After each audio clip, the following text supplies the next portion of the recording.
Hello and welcome back to Elevated Outdoors. I'm Quentin.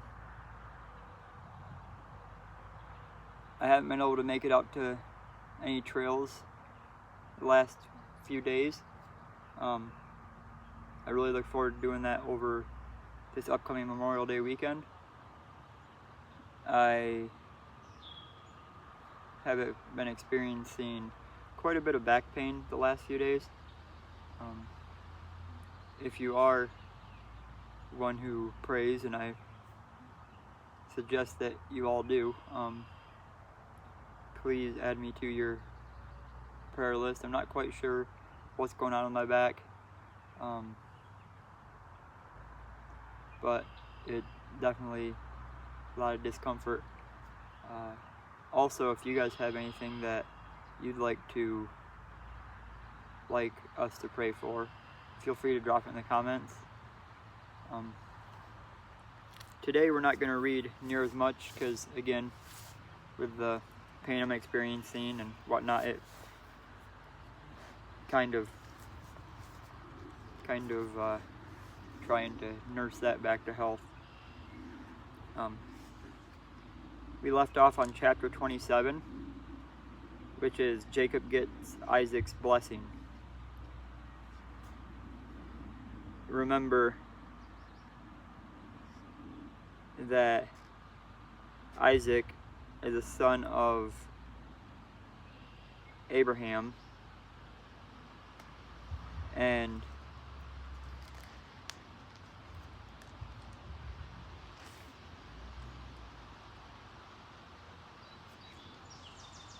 Abraham had just passed away, and Isaac was taking over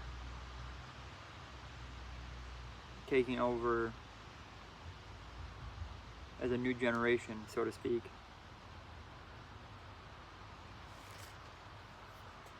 So chapter 27 reads, "When Isaac was old and his eyes were so weak that he could no longer see, he called for Issac, his older son,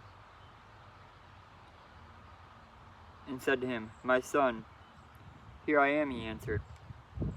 Isaac said, 'I'm now an old man and don't know the day of my death. Now then, get your weapons, your quiver and bow, and go out to the open country and hunt some wild game for me. Prepare me the kind of tasty food I like and bring it to me to eat, so that I may give you my blessing before I die.' Now Rebekah was listening as Isaac spoke to his son Issac. When Issac left for the open country to hunt game and bring it back, Rebekah said to her son Jacob, 'Look, I overheard your father say to your brother Issac, bring me some game and prepare me some tasty food to eat, so that I may give you my blessing in the presence of the Lord before I die. Now, my son, listen carefully and do what I tell you. Go out to the flock and bring me 2 choice young goats, so I can prepare some tasty food for your father, just the way he likes it. Then take it to your father and eat, so that he may give you his blessing before he dies.' Jacob said to Rebekah, his mother, 'But my brother Issac is a hairy man. I'm a man with smooth skin. What if my father touches me? I would appear to be tricking him and would bring down a curse on myself rather than a blessing.'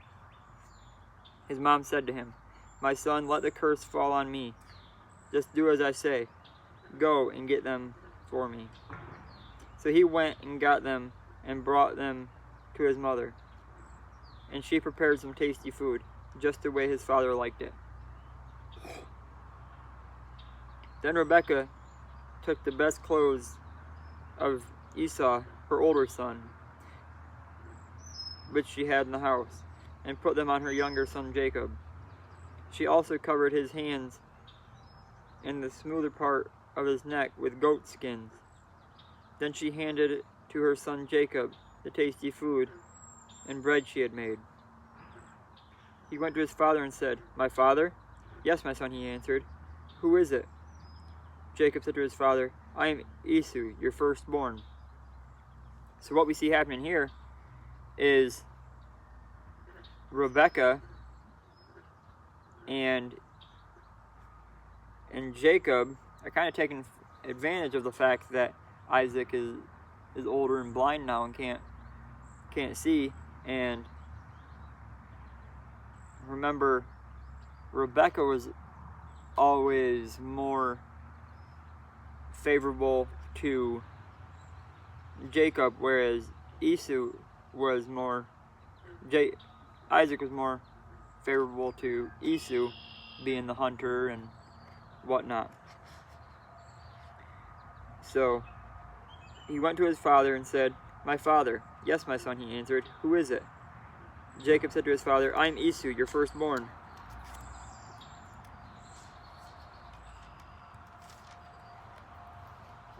I have done as you told me. Please sit up and eat some of my game so that you may give me your blessing. Isaac asked his son, How did you find it so quickly, my son? The Lord your God gave me success, he replied. Then Isaac said to Jacob, Come near so I can touch you, my son, to know whether you are really my son Esau or not.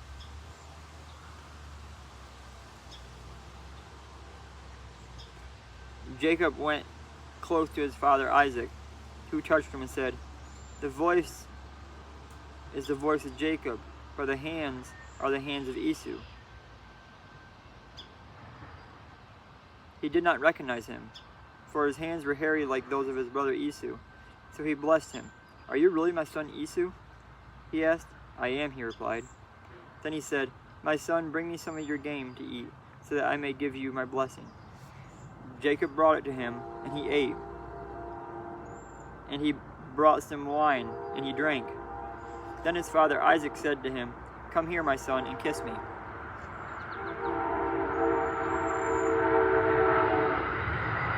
There's that train. If you can't tell, I record oftentimes about the same time of night. So he went to him and kissed him.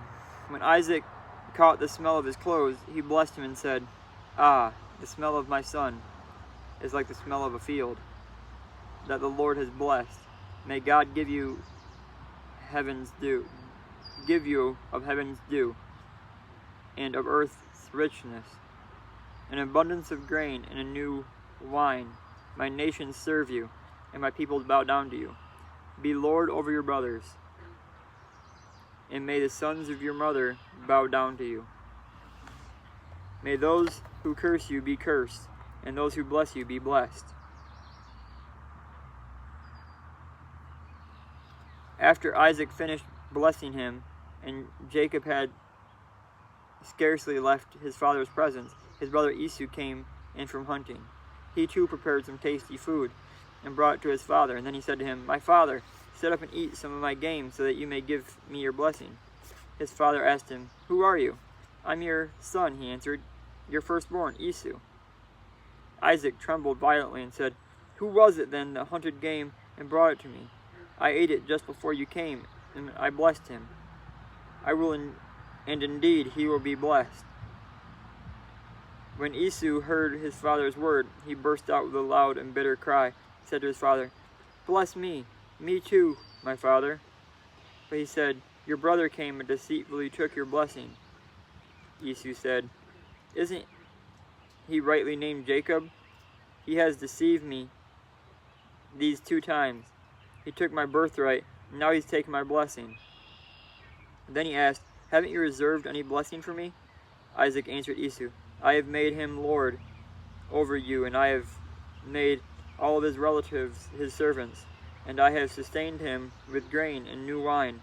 So what can I possibly do for you, my son? Esau said to his father, Do you have only one blessing, my father?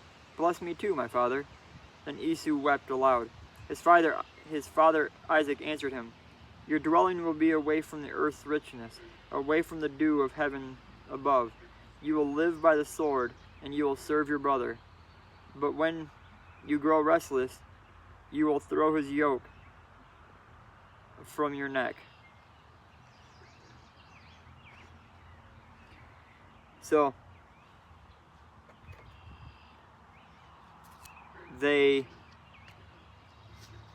Jacob was very deceitful there, and not once but twice by taking Esau's birthright in yesterday's reading, and then this time took his blessing from his blind dad.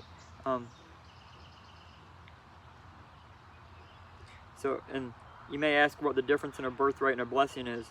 Some say there's no difference. Others think the birthright has to do with the family inheritance, while the blessing has to do with personal success. Also, you may ask why Rebekah would scheme to steal her son's blessing. Her motives were probably mixed. The loyalties of the parents were divided. One was loyal to Esau, and one was loyal to Jacob, as I mentioned before. So she was naturally biased. And besides, Esau was a difficult son to love. He was impulsive, dull, and had married 2 foreign women against his family's wishes. In addition, Rebekah had received a message from God that her elder would serve the younger.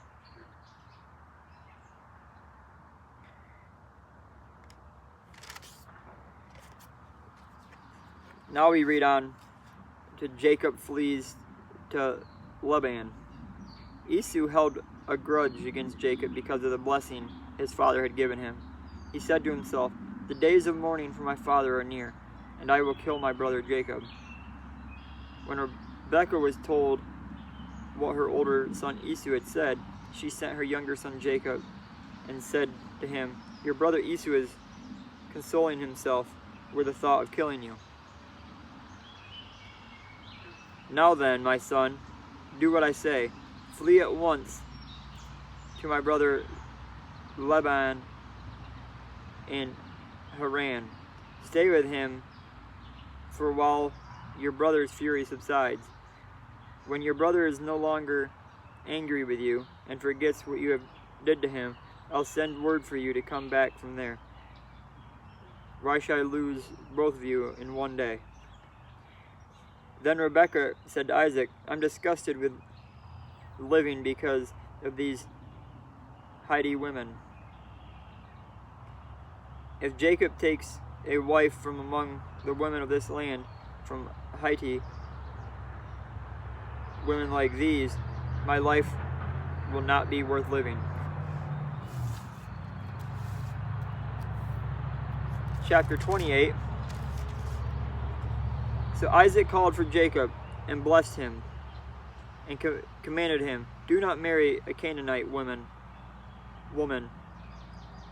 Go at once to Padan Aram, to the house of your mother's father Bethuel. Take a wife for yourself there, from among the daughters of Laban, your mother's brother. May God Almighty bless you and make you fruitful and increase your numbers until you become a community of people. May He give you and your descendants the blessings given to Abraham, so that you may take possession of the land where you now live as an alien, the land gave to Abraham." Then Isaac sent Jacob on his way, and he went to Padan Aram, to Laban, son of Bethuel the Aramean, the brother of Rebekah. So essentially his uncle's house. Who was Rebekah, who was the mother of Jacob and Esau. Now Esau learned that Isaac had blessed Jacob and sent him to Padan Aram to take a wife from there. And that he was blessed him, he commanded him, "Do not marry a Canaanite woman," and that Jacob had obeyed his father and mother and had gone to Padan Aram. Esau then realized how displeasing the Canaanite women were to his father Isaac. So he went to Ishmael and married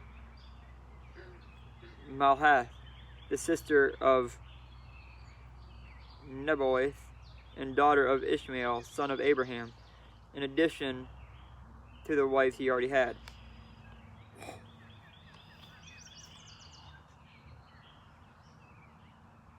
So, you may ask, why did Esau decide to marry again? He already had the two wives, and now he married a third.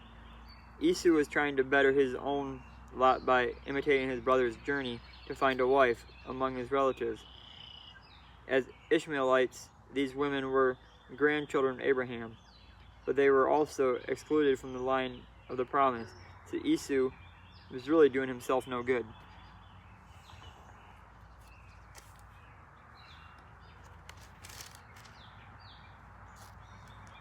Where's that? We're going to read on. Jacob's dream at Bethel. Jacob left Beersheba and set out for Haran. When he reached a certain place, he stopped for the night because the sun had set. Taking one of the stones there, he put it under his head and lay down to sleep. He had a dream in which he saw a stairway resting on the earth, with its top reaching to heaven, and the angels of God were ascending and descending on it. There above it stood the Lord, and he said, I am the Lord, the God of your father Abraham, and the God of Isaac. I will give you and your descendants the land in which you are lying. Your descendants will be like the dust of the earth, and you will spread out to the west and to the east, to the north and to the south. All people on earth will be blessed through you and your offspring. I am with you and will watch over you wherever you go, and I will bring you back to this land. I will not leave you until you have done what I have promised you. When Jacob woke from his sleep, he thought, surely the Lord is in this place, and I was not aware of it. He was afraid and said, how awesome is this place? This is none other than the house of God. This is the gate of heaven. Early the next morning, Jacob took the stone he had placed under his head and set it up as a pillar and poured oil on top of it. He called that place Bethel, through the city to be called Luz.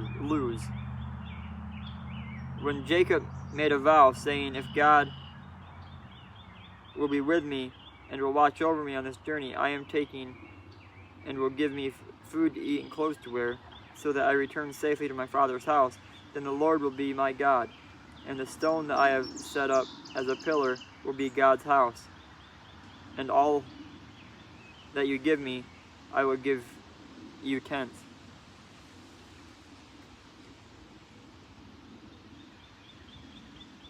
So this here explains why he promised a tenth. It seems to be a way of acknowledging the authority and generosity of the one who has provided the blessing. Later, God required a tenth from all the Israelites.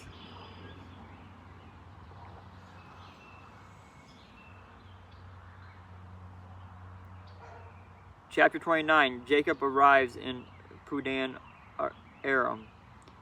Then Jacob continued his journey and came to the land of the eastern peoples. There he saw a well in the field, with 3 flocks of sheep lying near it. Because the flocks were watered from that well. The stone over the mouth of the well was large.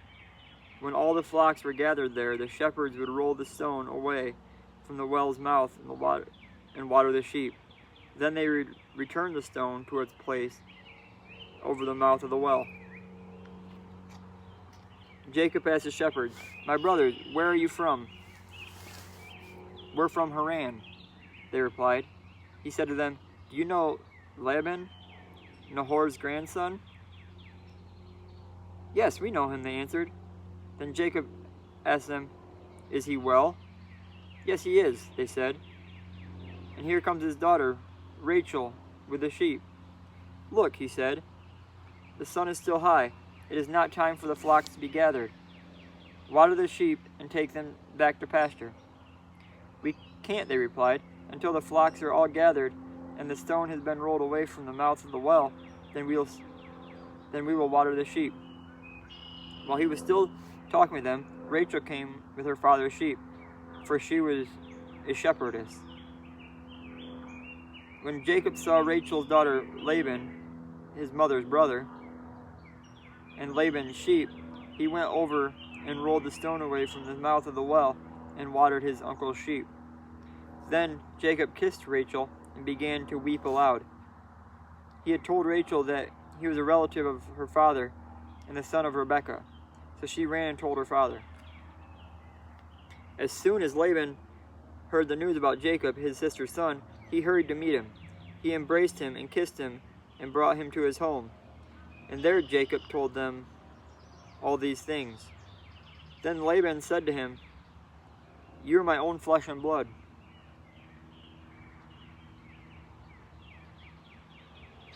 Jacob marries Leah and Rachel. After Jacob had stayed with them for a whole month, Laban said to him, "Just because you are a relative of mine, should you work for me for nothing? Tell me what your wages should be." Now Laban had 2 daughters. The name of the older was Leah, and the name of the younger was Rachel. Leah had weak eyes, but Rachel was lovely in form and beautiful. Jacob was in love with Rachel and said, "I'll work for you for 7 years in return for your younger daughter Rachel." Laban said, "It's better that I give her to you than some other man. Stay here with me." So Jacob served 7 years to get Rachel, but they seemed like only a few days to him because of his love for her. Then Jacob said to Laban, "Give me my wife. My time is completed, and I want to lie with her." So Laban brought together all the people of the place and gave a feast. But when evening came, he took his daughter Leah and gave her to Jacob. And Jacob lay with her. And Laban gave his servant girl Zilpah to his daughter as her maidservant. When morning came, there was Leah. So Jacob said to Laban, "What is this you have done to me? I served you for Rachel, didn't I? Why have you deceived me?" Laban replied, "It is not our custom here to give the younger daughter in marriage before the older one. Finish this daughter's bridal week, then I will give you the younger one also in return for another 7 years of work."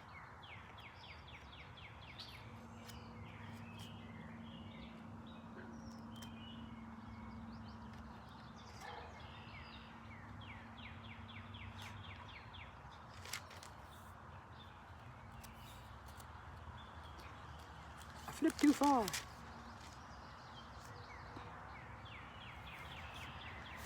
And so Jacob did. He finished the week with Leah, and then Laban gave him his daughter Rachel to be his wife.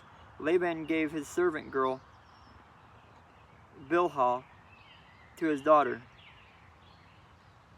Rachel as her maidservant. Jacob lay with Rachel also, and he loved Rachel more than Leah, and he worked for Laban for another 7 years. Jacob's children. When the Lord saw that Leah was not loved, he opened her womb, but Rachel was barren. Leah became pregnant and gave birth to a son. She named him Reuben, for she said, "It is because the Lord has seen my misery, surely my husband will love me now." She conceived again, and when she gave birth to a son, she said, "Because the Lord heard that I am not loved, he gave me this one too."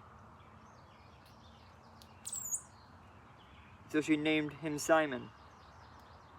Again she conceived, and when she gave birth to a son, she said, "Now at last my husband will become attached to me, because I have borne him 3 sons." So he was named Levi. She conceived again, and when she gave birth to the son, she said, "This time I will praise the Lord." So she named him Judah. Then she stopped having children. So, you may ask, why didn't God open Rachel's womb as well? Later on he does, only after Leah already had several children. Some say God was caring for Leah, the unloved wife, just as God took care of Hagar, Abram's concubine, who was rejected by Sarah. Abraham's wife, Abram's concubine, who was rejected by Sarah, Abram's wife. More importantly, both Sarah and Rachel gave birth after a time of infertility, and coming of children was seen as a gift from the Lord who opens and closes the womb. So, that leaves us with chapter, because it leads right into the next chapter, we'll go on, because we've been learning about Jacob's children, right? And how Leah and Rachel, Leah's been given him children and Rachel has been barren. So chapter 30 says, when Rachel saw that she was not bearing Jacob any children, she became jealous of her sister. So she said to Jacob, "Give me children or I'll die." Jacob became angry with her and said, "I am in the place of God who has kept you from having children? Or am I in the place of God who has kept you from having children?" Then she said, "Here is Bilhah, my maidservant. Sleep with her so that she can bear children for me, and that through her I can too build a family." Much like Sarah did in chapters before. So she gave him her servant Bilhah as a wife. Jacob slept with her, and she became pregnant and bore him a son. Then Rachel said, "God has vindicated me. He has listened to my plea and given me a son." Because of this, she named him Dan. Rachel's servant Bilhah conceived again and bore Jacob a second son. Then Rachel said, "I have had great struggle with my sister, and I have won." So she is named Naphtali.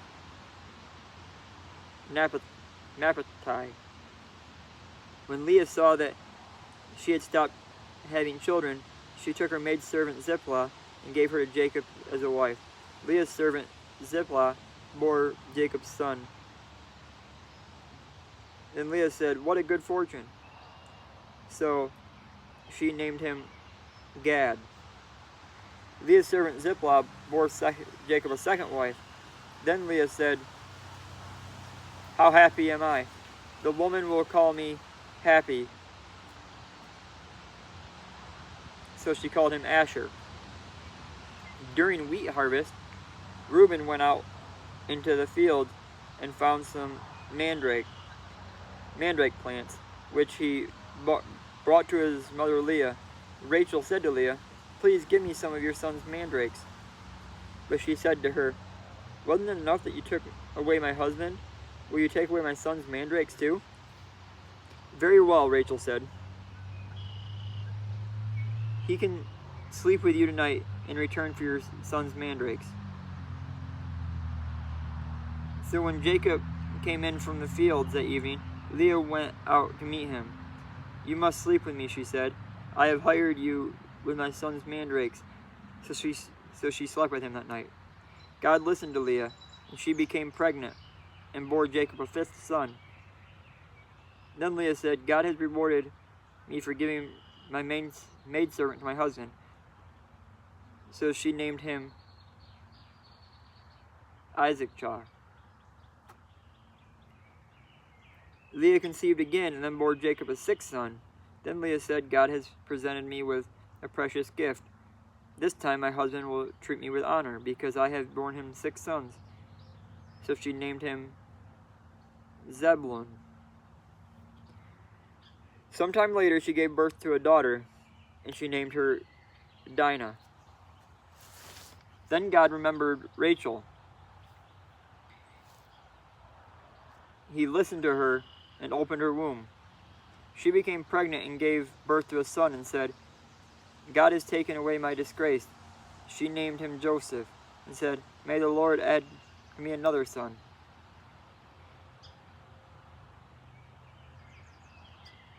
So in the Old Testament, to remember means pay attention to. It emphasizes God's decision to faithfully fulfill a previous commitment. Because, as Brandon stated a couple videos ago, God's all-knowing. He doesn't forget us. He sees everything and knows everything that's going on. So he didn't forget Rachel.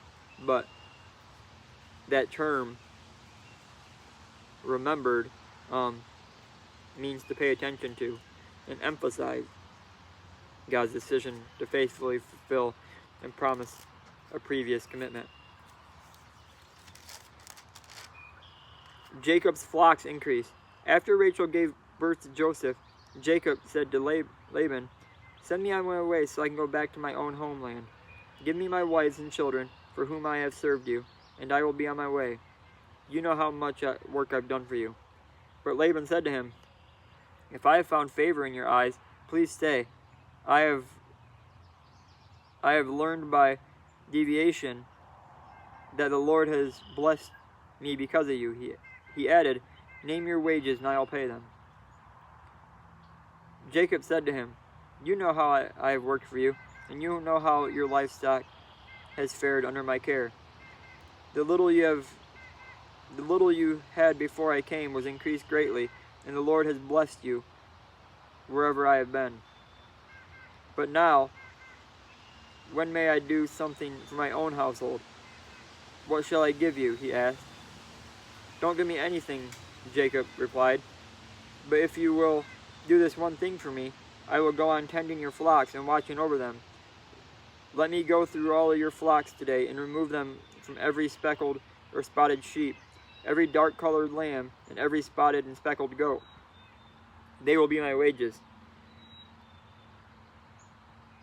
And my honesty will testify for me in the future, whether you check on the wages you have paid me. Any goat in my possession that is not speckled or spotted, or any lamb that is not dark-colored, will be considered stolen. Agreed, said Laban. Let it be as you have said. The same day he removed all the male goats that were streaked or spotted, and the speckled or spotted female goats, and all the dark-colored lambs, and he placed them in care of his sons. Then Jacob put a 3-day journey between himself and Jacob. Then he put a 3-day journey between himself and Jacob, while Jacob continued to tend the rest of Laban's flocks. Jacob, however, took fresh-cut branches from poplar, almond, and plane trees and made white stripes on them by peeling the bark and exposing white inner wood of the branches. He then placed the peeled branches in all the watering troughs so that they would be directly in front of the flocks when they came to drink. When the flocks were in the heat and came to drink, they matted in the front of the branches, and they bore young and were streaked and speckled or spotted. Jacob set apart the young flock by themselves, but made the rest face the streaked and dark-colored animals that belonged to Laban. Thus he made separate flocks for himself and did not put them with Laban's animals. Whenever the stronger females were in heat, Jacob would place the branches in the troughs in front of the animals so that they would mate near the branches, but the animals were weak. He would not place them there. So the weak animals went to Laban and the strong ones to Jacob. In this way the man grew exceedingly prosperous and came to own a large flock, and maidservants and menservants, and camels and donkeys.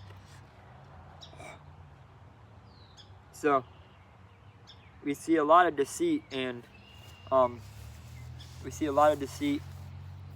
trickery, whether it be from Rachel and helping her son to deceive their father, to get the blessing, or Jacob deceiving Laban by falsely marking sheep so that he can grow his flock. That's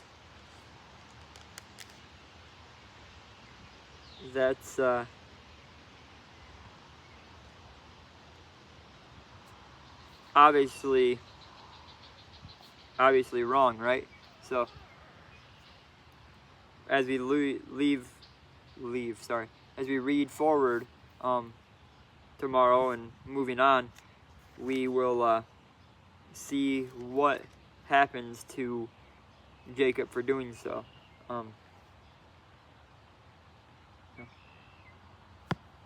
We're gonna leave off there, and that is at the end of chapter 30. And again, I want to remind you guys to pray, not just for me. I'd be selfish to say that, but the Bible tells us, "You have not if you ask not." If you're going through hard times, or if you're going anything that you want to accomplish, you pray for it and put faith in God. You'll be amazed at what may come of that. Also, if you have any troubles in your life or pains, feel free to drop in the comment, and we will pray for you, and hope you guys do the same. Until then, I want you guys to remember to stay elevated and get outdoors, enjoy the outdoors. It's a beautiful, beautiful time outside. I don't know, we're all over. I personally know that me and my brother Brandon are in 2 separate states, and both of them are equally beautiful. He may be dealing a little bit more heat than we are right now, but I want you guys to pray and remember to get outdoors and stay elevated.